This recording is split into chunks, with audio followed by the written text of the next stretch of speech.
성도 여러분 안녕하십니까? 2024년 6월 1일 토요 새벽 말씀 함께 나누겠습니다. 함께 나누실 하나님 말씀은 사도행전 14장 19절에서 28절까지입니다. 본문은 바울의 1차 선교여행 마지막 부분에 대해서 기록하고 있습니다. 본문을 통해서 성도는 많은 환난을 믿음으로 이겨야 함과 교회를 통해 구원을 이루어가야 함에 대해서 묵상하겠습니다. 첫째 묵상할 내용은 많은 환난을 믿음으로 이겨야 한다는 것입니다. 본문 19절에 보시면 유대인들이 안디옥과 이고니온에서 와서 무리를 충동하니 그들이 돌로 바울을 쳐서 죽은 줄로 알고 시외로 끌어내치니라 하였습니다.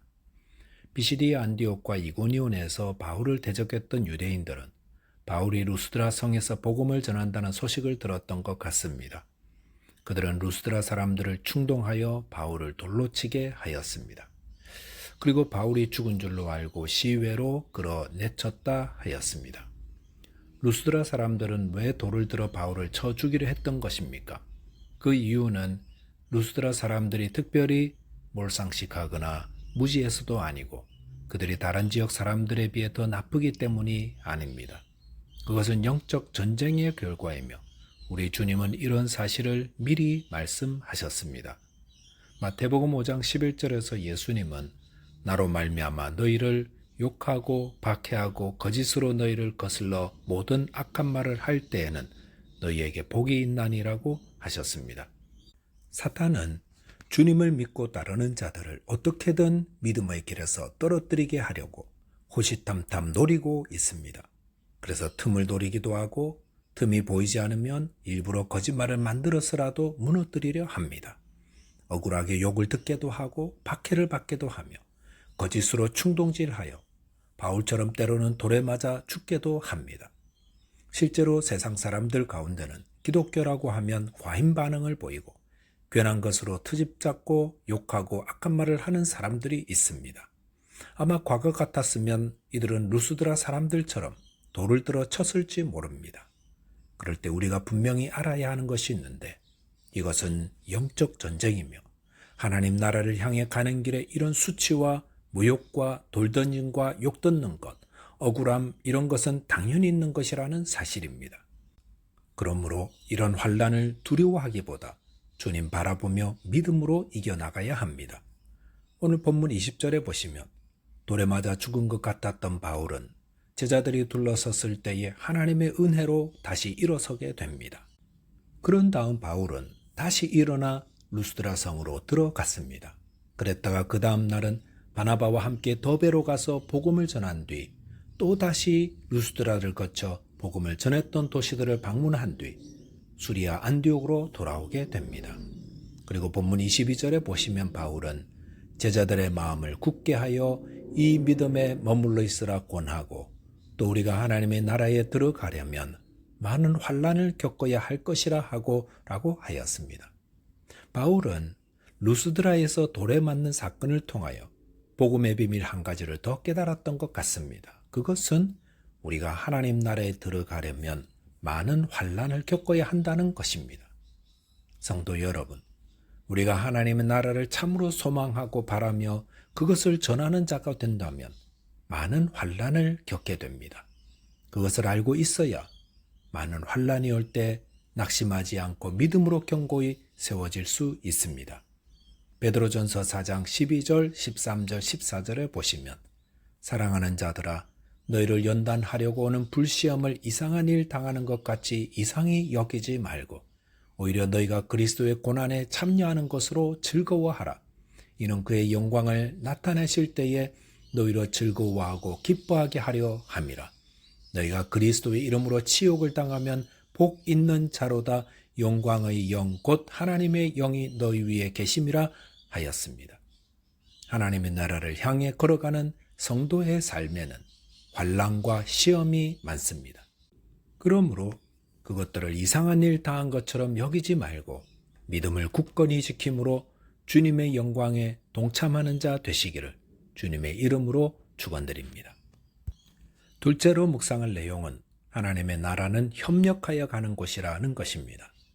더베까지 복음을 전한 후 바울과 바나바는 그들이 왔던 길을 따라 수리아 안디옥 교회로 돌아가게 됩니다. 그런데 돌아가면서 두 사람은 그들이 복음을 전했던 성들을 다시 찾아 그곳에 회심한 제자들을 만나 믿음을 격려하였습니다. 그러면서 그들은 중요한 일을 하였는데 그것은 믿는 자들이 있는 곳에 교회를 세우는 일이었습니다. 교회를 세웠다는 것은 모임 장소 같은 건물을 지어주는 것이 아니라 사람을 세우는 것이었습니다.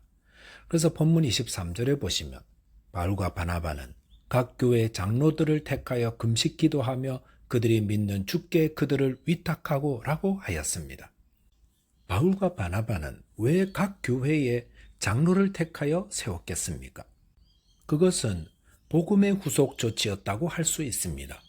바울과 바나바는 그곳을 떠나야 하는데 이제 막 복음을 듣고 회심한 새신자들을 돌보고 서로의 믿음을 견고히 붙잡아 주려면 누군가 책임을 지고 그 일을 해야 했던 것입니다. 그래서 바울은 장로를 세워 그 일을 감당하게 했던 것입니다. 교회의 장로를 세워 복음으로 회심한 자들을 서로 돌보고 붙잡아주게 했다는 것은 우리의 믿음 생활이 나 혼자서 하는 것이 아님을 말해줍니다. 어떤 분들은 이렇게 물을지 모릅니다. 하나님 나라는 내가 신앙생활 잘 해석하면 되지 굳이 교회 장로나 다른 사람의 도움이 있어야 하는가? 라는 것입니다. 이런 말씀은 복음을 잘 모르는 분의 말씀입니다. 복음은 분명 개인적인 것입니다. 아무리 친한 사람이라도 내가 예수 믿으니 너도 함께 천국 갈 수 있다 하지 못합니다. 복음은 분명 나 개인이 예수를 믿는 것에 달려 있습니다. 하지만 복음을 믿고 하나님의 자녀가 된 자는 다른 믿는 자들과 함께 힘을 모아 천국에 가게 됩니다. 물론 바울은 복음을 전한 후 하나님 나라에 가려면 교회에 나가라 이렇게 말하지는 않았습니다. 하지만 복음을 전한 후 바울이 빠지지 않고 했던 일이 있습니다. 그것은 예수를 믿는 자들이 있는 곳에 교회를 세우는 일이었습니다. 교회를 세운다는 것은 건물을 짓는 것이 아니라 믿는 자들의 모임을 만들어 주었다는 것입니다. 그리고 그 안에 장로를 세워 교회를 책임지게 했습니다. 이것은 무엇을 말하겠습니까? 그것은 하나님 나라에 이를 때까지 교회를 통해 믿음을 격려하고 서로를 붙잡아 주라는 것입니다. 만약 예수를 믿기만 하면 천국에 가는 것이 복음의 전부였다면 바울과 바나바는 복음을 전했던 곳에 다시 들르는 수고를 하지 않았을 것입니다. 하지만 그들은 복음을 전했던 곳에 다시 들러 그들의 믿음을 격려해주고 믿음의 길에 있을 환난과 핍박을 두려워하지 말고 믿음에 굳건히 서 있으라 격려해주며 교회를 세우는 일을 했습니다. 바울과 바나바 역시도 이 모든 사역을 마치고 어디로 돌아왔습니까? 그들을 파송했던 수리아 안디옥 교회입니다. 그곳에 돌아와 거기서 선교 보고를 하고 본문 28절에 보시면 제자들과 함께 오래 있으니라 하였습니다. 왜 그들은 자기 집에 편안하게 휴식하였다고 하지 않고 교회의 제자들과 함께 오래 있었다고 했겠습니까? 그것은 교회는 그들의 영적 산실이요 보금자리요 힘을 얻고 믿음으로 다시 세움받는 곳이기 때문입니다. 주님은 우리가 교회를 통해 서로 도우며 천국에 이르기를 바라십니다. 그렇기 때문에 교회 안에 조직이 있고 책임자가 있습니다. 히브리서 10장 25절에서는 모이기를 피하는 어떤 자들의 습관과 같이 하지 말고 오직 권하여 그날이 가까움을 볼수록 더욱 그리하자라고 하였습니다. 저와 여러분이 교회 안에서 서로의 믿음을 붙잡아주고 도와주는 협력하는 자 되시기 바라겠습니다. 기도하겠습니다. 하나님 아버지, 믿음의 길에 만나는 많은 환난 앞에서 주님의 말씀을 기억하며 믿음으로 잘 이기게 해 주옵소서. 또한 교회 공동체 안에서 서로를 붙잡아주고 협력할 수 있게 해 주옵소서. 예수 그리스도 이름으로 기도하옵나이다. 아멘. 오늘도 믿음 안에서 승리하는 하루 되시기 바라겠습니다. 감사합니다.